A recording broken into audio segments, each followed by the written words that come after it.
Hamba Allah yang dimuliakan oleh Allah, kita lanjutkan pengajian kita membahas kitab Mukhtasar Riyadhus Shalihin ini. Pada malam ini telah sampai pada bab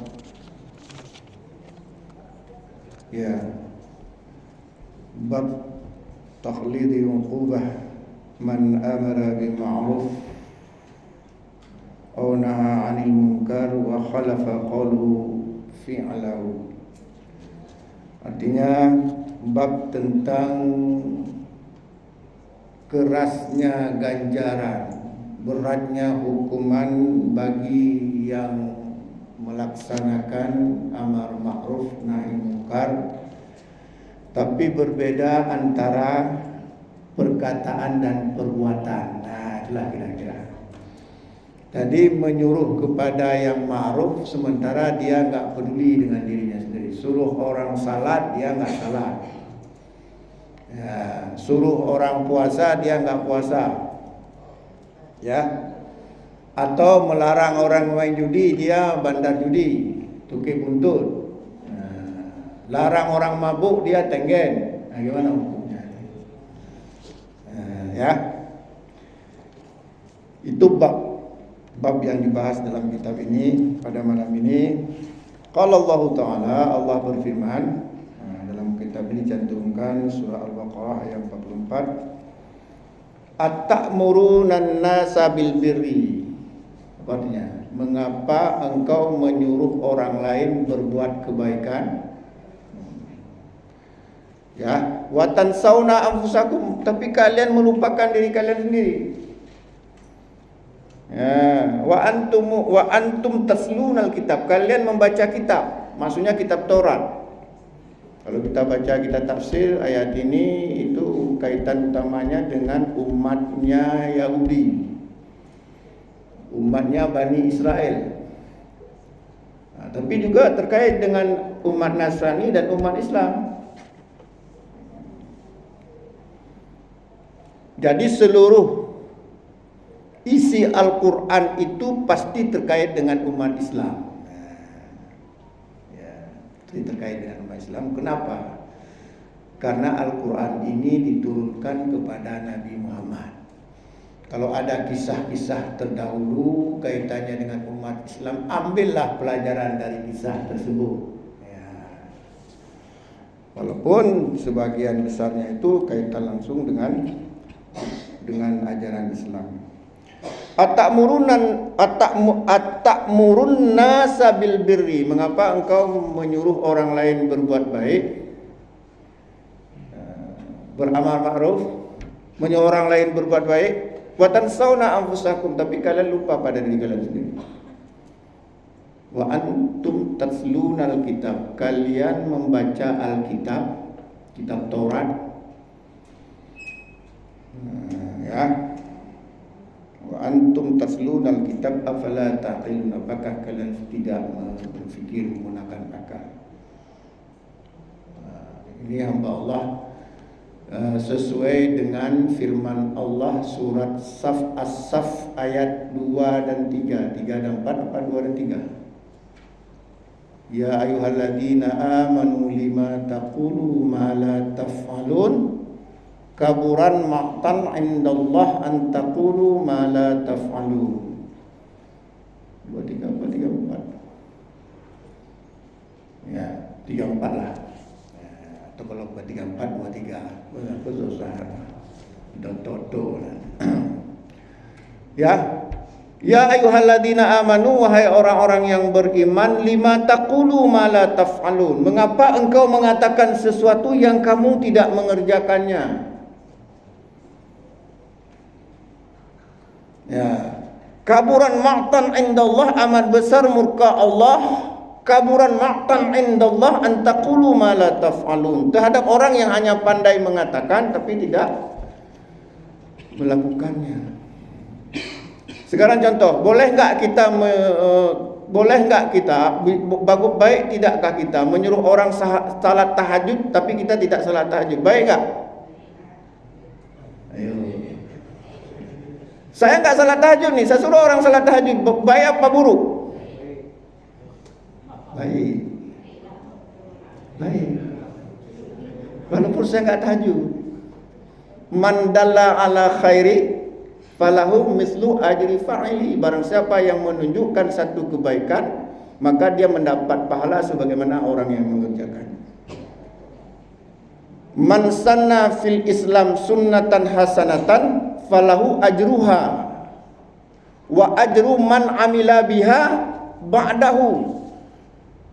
Barang siapa yang mensunnahkan satu sunnah yang baik kepada kaum muslimin, maka dia mendapatkan pahala sebagaimana kaum muslimin atau orang tersebut mengerjakannya. Kalau begitu apa maksud ayat ini? Ya, karena salah-salah paham nanti, nggak berani nyuruh orang tahajud. Kenapa? Saya belum tahajud. Mati dakwah ini nanti. Nah, kalau begitu apa maksudnya? Nah, para ulama menjelaskan maksudnya adalah hal yang wajib atau yang haram, bukan hal yang mamdud atau sunnah. Contoh ya, suruh orang salat tapi dia tidak salat. Nah, ini baru terkena ayat ini. Ya ayyuhalladzina amanu lima taqulu, bukan ayat ini ya. Ayat tadi As-Saff ayat 3 dan 4 atau 2 dan 3. Saff 3-4 ya. Ya ayyuhalladzina amanu lima taqulu ma la taf'alun. Hai orang-orang yang beriman, mengapa engkau mengatakan sesuatu yang kamu tidak mengerjakannya? Kaburan maqtan indallah an taqulu ma la taf'alun. Amat besar murka Allah terhadap orang yang hanya pandai menyampaikan atau berkata tapi tidak mengerjakan. Ini kaitannya dengan yang wajib dan kaitannya dengan yang haram, bukan dengan yang sunnah. Contoh tadi, suruh orang salat, bukan salat sunat, salat wajib, tapi dia tidak mengerjakan. Nah, ini amat besar murka Allah. Atau misalnya melarang orang mencuri, tapi dia mencuri. Nah, ini amat besar murka Allah. Oke, baik. Terus misalnya ada seorang pencuri, kemudian ada temannya mencuri, nggak boleh dinasihati temannya. Dia mencuri, temannya juga mencuri, tapi dia ingin nasihati temannya, kamu jangan mencuri, berhentilah walaupun saya masih mengerjakan. Boleh nggak? Gimana ya? Atau misalnya ada orang pemabuk, lantas dia larang orang pemabuk, dilarang orang mabuk. Dia pemabuk, melarang orang mabuk, boleh nggak? Gimana? Ya kan? Atau dia nggak salat, atau dia nggak salat, tapi menyuruh orang salat, boleh nggak? Betapa banyak orang tua nggak salat, tapi dia suruh anaknya salat, nggak boleh. Tapi tadi ayat tadi gimana? Bingung. Nah, jadi menurut Syekh Utsaimin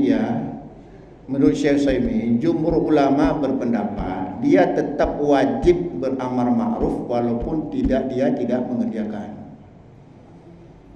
Paham ya? Dia tetap wajib menyuruh orang bersalat walaupun dia tidak salat. Itu pendapat jumhur ulama. Walaupun dia berdosanya bukan berdosanya karena dia tidak mengamalkan. Tapi lebih berdosa lagi jika dia tidak menyuruh orang salat, walaupun dia nggak salat. Misalnya seorang ayah tidak menyuruh anaknya salat, ya dia ada seorang ayah dia tidak salat menyuruh anaknya salat, itu tercela. Kenapa? Karena dia menyuruh sesuatu yang dia tidak menyampaikan. Tapi lebih berdosa lagi jika dia membiarkan anaknya nggak salah. Bahkan hana ni udon anu salat, hana ubah le ustaz bukan tercela menyulun hana salat leyun salat kaki lo hana salat berdiri mentawan salat hana salat. Itu lebih parah.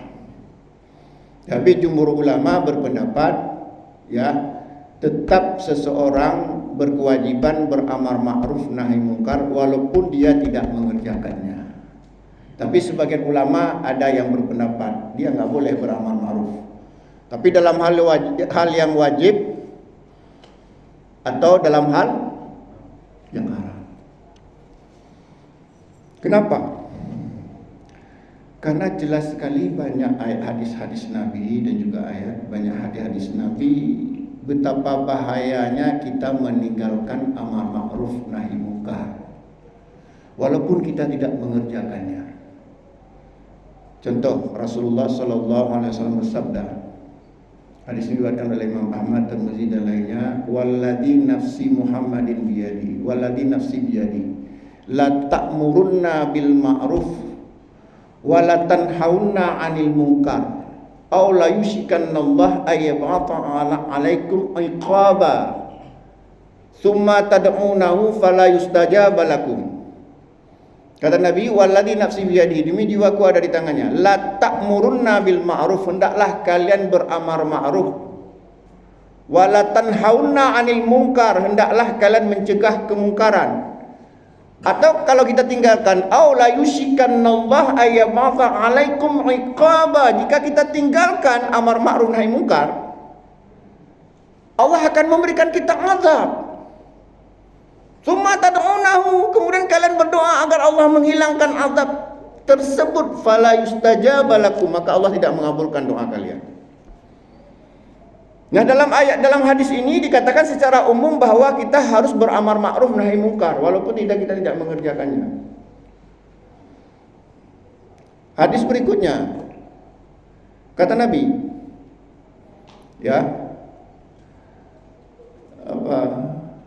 innan nas, sesungguhnya manusia, idza ra'ul munkara, melihat sebuah kemungkaran, fala tughayyirunahu, kemudian dia tidak mau merubahnya, au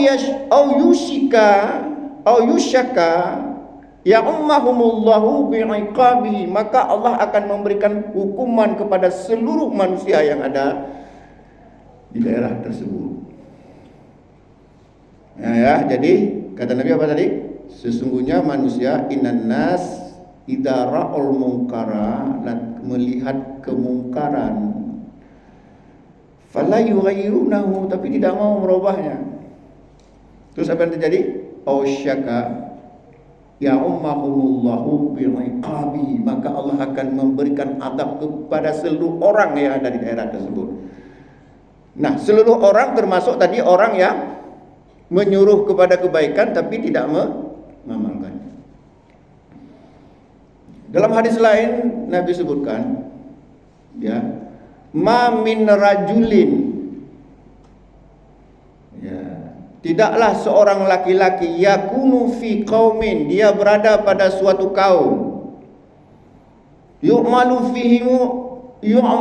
fihim bil ma'siyah, kaum tersebut suka melakukan maksiat. Yaqdiruna ala ayyughayyiru alaihi, dan laki-laki itu mampu mencegahnya. Tapi dia fala yughayyiru, tapi dia tidak mau mencegahnya. Apa yang terjadi? Maka asaballah, maka Allah akan memberikan hukuman min qabli ayyamutu, maka Allah akan memberikan azab kepada laki-laki tersebut sebelum dia mati. Banyak hadis-hadis celaan atau akibat orang meninggalkan amar ma'ruf nahi munkar. Maka kesimpulannya apa? Kesimpulannya bahwa siapapun harus beramar ma'ruf nahi munkar walaupun dia tidak mengerjakannya. Walaupun dia tidak mengamalkannya, harus beramar ma'ruf nahi munkar. Inilah pendapat jumhur ulama. Walaupun tidak mengamalkan itu tercela sebagaimana disebutkan dalam ayat tadi.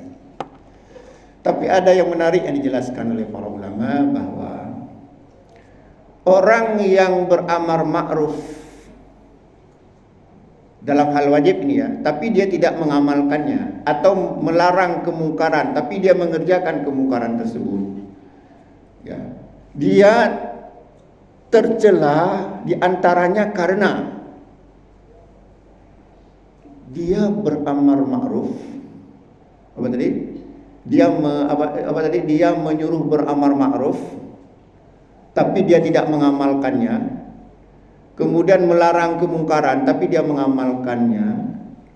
Orang itu sangat tercela jika dia punya niat ingin menampakkan kebaikan tapi menyembunyikan kejahatan. Ada nggak yang seperti itu? Dia menyuruh kepada yang ma'ruf, mengajak orang salat, mengajak puasa, tapi dia nggak mengerjakan salat, diam-diam, tidak mengerjakan puasa. Kenapa dia suruh orang? Untuk pencitraan. Nah, untuk pencitraan, niatnya itu untuk pencitraan. Niatnya itu untuk menampakkan pada orang bahwasanya dia beramar ma'ruf nahi munkar, membasmi kejahatan, padahal diam-diam dia tidak mengamalkan. Nah, orang seperti ini di antaranya yang dicela dalam ayat ini. Ya ayyuhalladzina amanu lima taqulu ma la taf'alun kaburan maqtan indallah an taqulu ma la taf'alun. Wahai orang-orang yang beriman, mengapa engkau mengatakan sesuatu yang kamu tidak mengamalkannya? Amat besar murka Allah terhadap orang yang hanya pandai mengatakan tapi tidak mengamalkannya. Ya. Tapi yang paling penting sebenarnya dalam membahas amar ma'ruf nahi munkar itu adalah apa itu ma'ruf, apa itu munkar. Itu pernah kita jelaskan. Apa itu ma'ruf, apa itu munkar. Jangan-jangan menyuruh kepada yang ma'ruf ternyata itu munkar. Ayo kita kenduri orang mati 7 hari, 40 hari, 100 hari, sehingga mati-matian orang miskin itu cari uang untuk kenduri. Nah, ini apa yang ma'ruf itu? Mana? Ayo kita kuburan itu harus kita sebagai tanda bakti kepada orang tua kita, kuburan harus kita buat seperti istana. Apa itu ma'ruf? Nah, jadi harus paham dulu apa itu ma'ruf. Kemudian apa itu kemungkaran? Ya udahlah, kalau kita bahas ini panjang. Tak mana-mana larinya. Ya, mana-mana larinya nanti.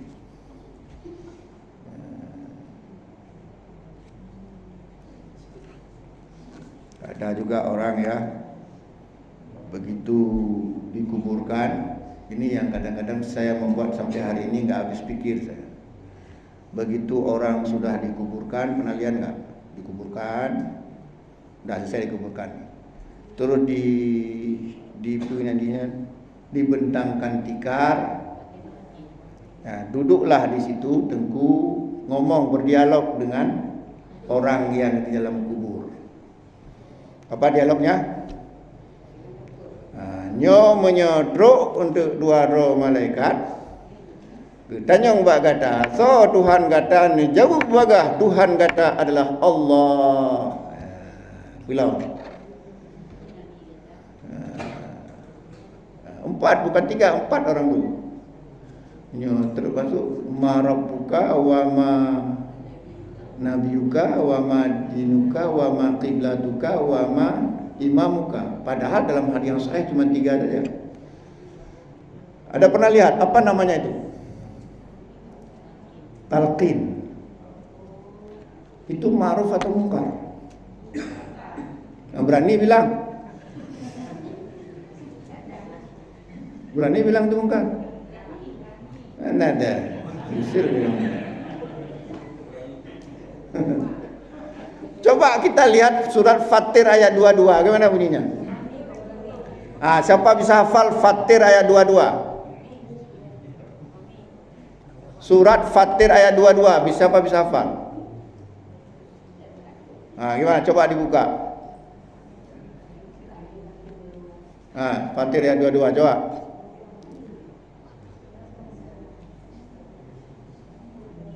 Ada?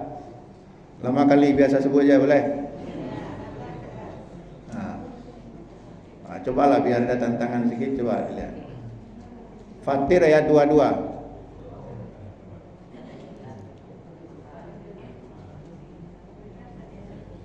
Coba Ustaz, yang keras sedikit. Siapa? Oh ya, Ustaz. Ustaz. Wa ma yastawil ahya walal amwat innallaha yusmi'u man yasha' wa ma anta bimusmi'in man fil qubur. Iya, bagus. Wa ma anta bimusmi'in man fil qubur. Apa artinya? Wa ma anta bimusmi'in man fil qubur. Wa ma anta bimusmi'in man fil qubur. Engkau wahai Muhammad tidak dapat menjadikan orang dalam kubur dapat mendengar. Jelas ya? Wa ma anta bimusmi'in man fil qubur. Kamu wahai Muhammad tidak dapat menjadikan orang dalam kubur dapat mendengar. Jadi kalau orang dalam kubur tidak mendengar, ngapain kita dialog dengan orang yang dalam kubur? Nanti nyaut dia, lari kita. Nyotro dua malaikat kita yang Tuhan kata ni jauh baga. Allah get dengku. Banyak belum. Adam lu 80 juga Allah berfirman, innaka la tusmi'ul mauta. Sesungguhnya kamu tidak dapat menjadikan orang mati dapat mendengar. Kalau masih mendengar dia belum mati.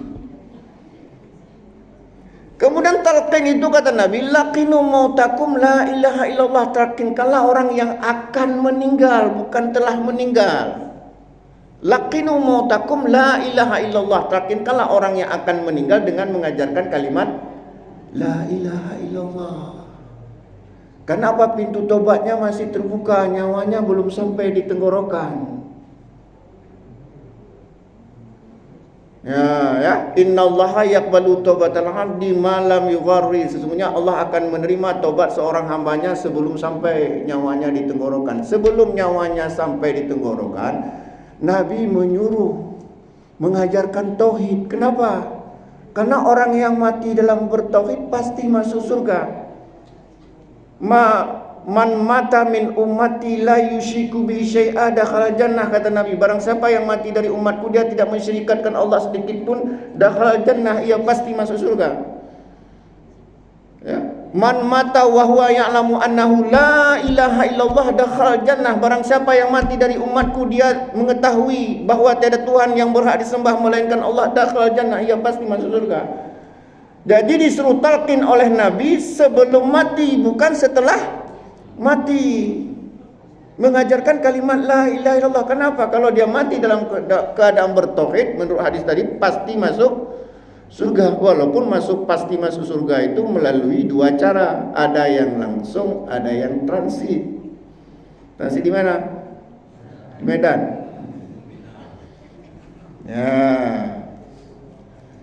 Ya. Ada yang langsung masuk surga tanpa singgah dulu di neraka, ada yang singgah dulu di neraka baru masuk surga. Kenapa? Karena dia mati dalam keadaan bertauhid. Siapa yang singgah dulu di neraka? Siapa tahu? Kan tadi kan Nabi mengatakan, man mata min ummati la yusyriku bihi syai'a dakhala jannah. Barang siapa yang mati dari umatku dia tidak mensyirikatkan Allah sedikit pun, dakhala jannah, dia pasti masuk surga. Tapi masuk surga itu maksudnya ada yang singgah dulu di neraka, ada yang langsung masuk surga. Ini pertanyaan saya, siapa yang singgah dulu di neraka baru kemudian masuk surga? Jawabannya surat Al-Qari'ah.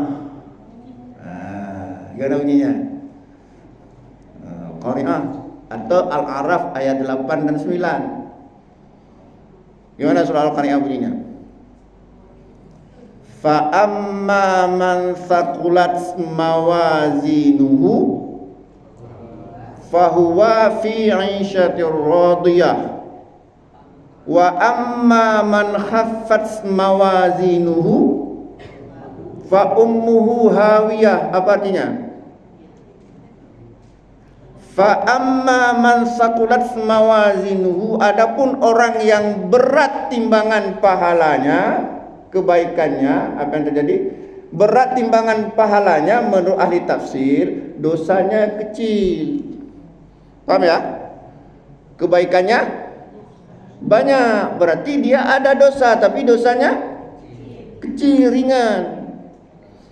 Fa amma man saqulat mawazinuhu, adapun orang yang berat timbangan kebaikannya, berarti keburukannya ringan. Apa yang terjadi? Fa huwa fi 'isyatir radiyah, dia akan memperoleh kehidupan yang bahagia di akhirat. Bahagia di akhirat, masuk surga atau masuk neraka? Jannah, surga. Sedikit pun enggak masuk neraka. Bagaimana dengan dosanya yang kecil itu? Dimaafkan oleh Allah. Cuman dia mendapat fasilitas di surga berbeda dengan orang yang tidak ada dosa misalnya. Sebaliknya, wa amma man khaffat mawazinuhu fa ummuhu hawiyah. Adapun orang yang ringan timbangan kebaikannya, berarti yang berat dosanya. Apa terjadi? Fa ummu hawiyah, maka dia akan masuk neraka hawiyah dulu. Tapi kemudian akan kembali ke surga. Kenapa? Karena dia bertauhid, tidak menyekutukan Allah. Nah, sekarang kan dalam surat Al-A'raf ayat 8 dan 9 hampir sama teksnya. Begini bunyinya. Faman saqulat mawazinuhu faulaika humul muflihun. Adapun orang yang berat timbangan kebaikannya, maka dia beruntung di akhirat. Wa man khaffat mawazinuhu faulaika alladziina khasiruna anfusahum. Adapun orang yang ringan timbangan kebaikannya, itulah orang yang merugi dirinya sendiri. Mizan, al-waznu yaumaidin haq, kata Allah. Mizan itu pada hari akhirat itu benar adanya. Mizan itu kalau kita artikan apa artinya? Cing. Cuma kencing campli.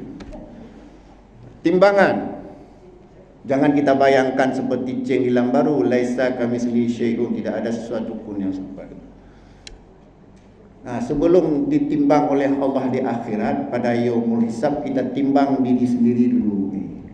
Kira-kira kita ini bagaimana? Berat mana?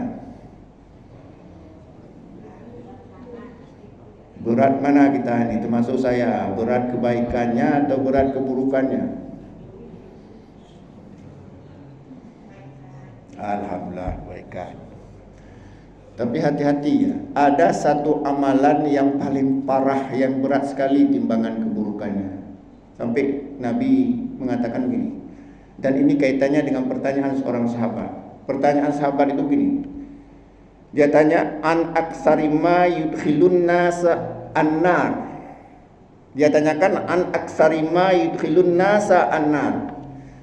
Ditanyakan kepada Nabi tentang siapa, apa yang kebanyakan membuat orang masuk neraka.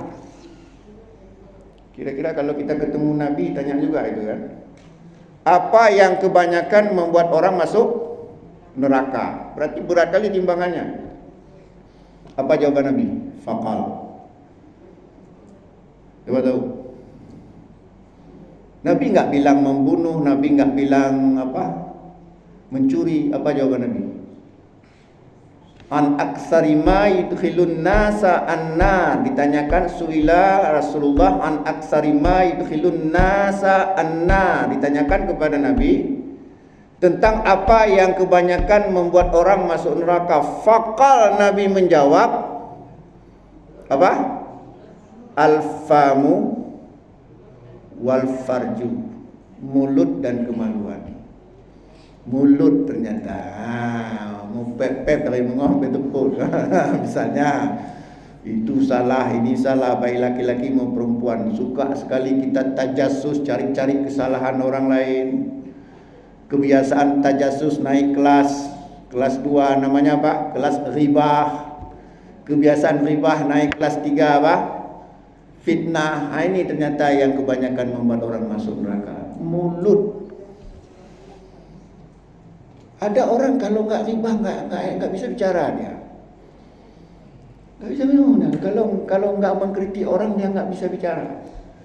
Kalau sudah si fulan tak benar, si fulan ustaz tu tak benar, itu tu kurang sunnah, udah hebat kali dah. Terus bagi kita yang mendengar bagaimana? Ketika kita kata, oh kayak gitu, udah kena kita. Kita respon saja dengan apa sih? Oh kayak gitu ya, udah kena kita. Ikut serta dalam ghibah itu. Maka Nabi mengatakan menyingkir dulu. Makanya Nabi mengatakan man kana yu'minu billahi wal yawmil akhir falyaqul khairan aw liyasmut. Barang siapa yang beriman kepada Allah dan hari akhir, hendaklah dia berkata yang baik atau lebih bagus diam. Kenapa Pak hari ini diam saja? Kenapa Bu hari ini diam saja? Manulah Ustaz, saya kalau udah buka mulut saya ya bagus, ada yang bertanya silakan.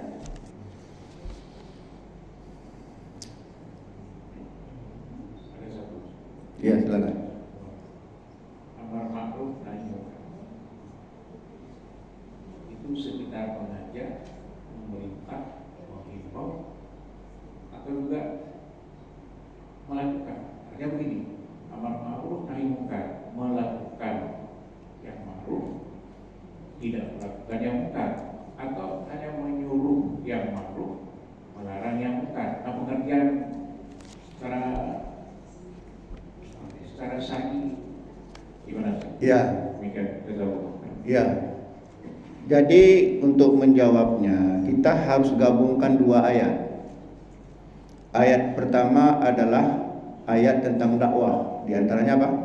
Ud'u ila sabili rabbika bil hikmah wal mau'izati hasanah wajadilhum billati ahsan. Atau kuntum wal takum minkum ummatun yad'una ilal khair wa ya'muruna bil ma'ruf wa yanhauna 'anil munkar. Ud'u, serulah. Seru, amar ma'ruf, perintah. Perintah itu pasti dengan lisan atau dengan tangan. Tapi kita harus hubungkan dengan ayat lain. Ayat apa? Tadi As-Saff ayat 2 dan 3 tadi. Ya ayyuhalladzina amanu lima taqulu ma la taf'alun, kaburan maqtan indallah an taqulu ma la taf'alun. Dari dua ayat ini maka para ulama mengatakan makna amar ma'ruf adalah kita menyuruh orang berbuat kebaikan dan kita harus mengamalkannya.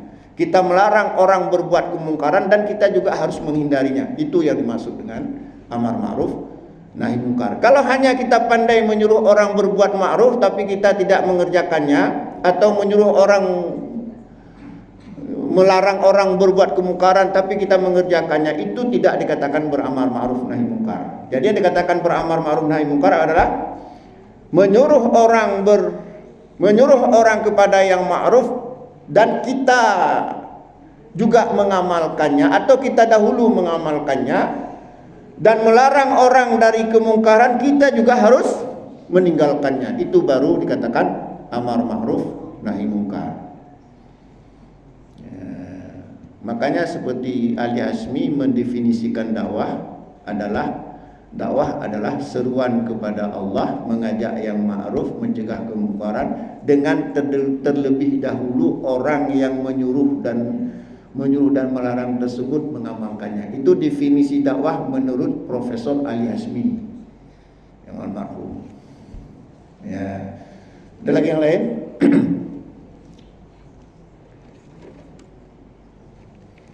Ada kira-kira ada waktu berapa menit lagi? Sudah habis? Ya, kalau sudah habis kita tutup. Ya, mudah-mudahan ada manfaatnya. Aqulu biqauli hadza fastaghfiru innahu ghafurur rahim.